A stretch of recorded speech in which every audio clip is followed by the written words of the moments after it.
ଜଳ ଅର୍ପଣ ଦିବସ ପାଳିତ ହୋଇଯାଇଛି। ପ୍ରଥମ ଥର କଳାହାଣ୍ଡି ଜିଲ୍ଲା ରାମପୁର ବ୍ଲକର ମଦନପୁରଠାରେ ଜଳ ଅର୍ପଣ ଦିବସ ପାଳିତ ହୋଇଯାଇଛି।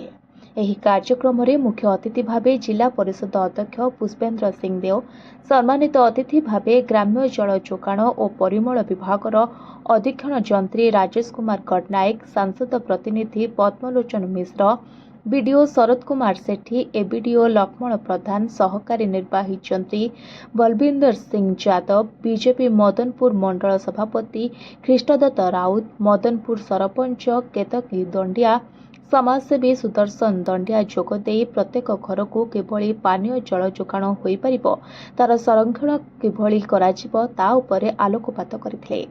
ଏହା ସହିତ ଗ୍ରାମ୍ୟ ଜଳ ଯୋଗାଣ ଓ ପରିମଳ ବିଭାଗ ପକ୍ଷରୁ ପାନୀୟ ଜଳର ସମସ୍ୟା ଦୂର କରିବା ପାଇଁ ବିଭିନ୍ନ ଯୋଜନାରେ ପ୍ରକଳ୍ପ କରାଯାଉଥିବା ବିଷୟରେ ବକ୍ତବ୍ୟ ରଖିଥିଲେ। ଏନେଇ ଉପସ୍ଥିତ ସମସ୍ତଙ୍କୁ ନେଇ ଶପଥ ପାଠ ଅନୁଷ୍ଠିତ ହୋଇଥିଲା।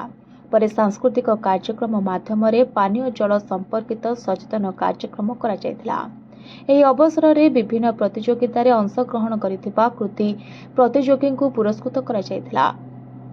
ସାମ୍ବାଦିକ ହେମନ୍ତ ସାହୁ ମଞ୍ଚ ପରିଚାଳନା କରିଥିଲେ। ଏହି କାର୍ଯ୍ୟକ୍ରମରେ ବିଭାଗୀୟ ଏସଡିଓ, ଯନ୍ତ୍ରୀ, ଏମଭିକେ ସମେତ ଶତାଧିକ ଜନସାଧାରଣ ଉପସ୍ଥିତ ଥିବାବେଳେ ସମସ୍ତ ପଞ୍ଚାୟତ ନିର୍ବାହୀ ଅଧିକାରୀ ଓ ବ୍ଲକ କର୍ମଚାରୀ ଏହି କାର୍ଯ୍ୟକ୍ରମରେ ସହଯୋଗ କରିଥିଲେ। ଶେଷରେ ଏବିଡିଓ ଲକ୍ଷ୍ମଣ ପ୍ରଧାନ ସମସ୍ତଙ୍କୁ ଧନ୍ୟବାଦ ଅର୍ପଣ କରିଥିଲେ। କଳାହାଣ୍ଡି ଜିଲ୍ଲା ପ୍ରତିନିଧି ଲମ୍ବୋଦର ସେନାପତିଙ୍କ report, voice of Odisha live.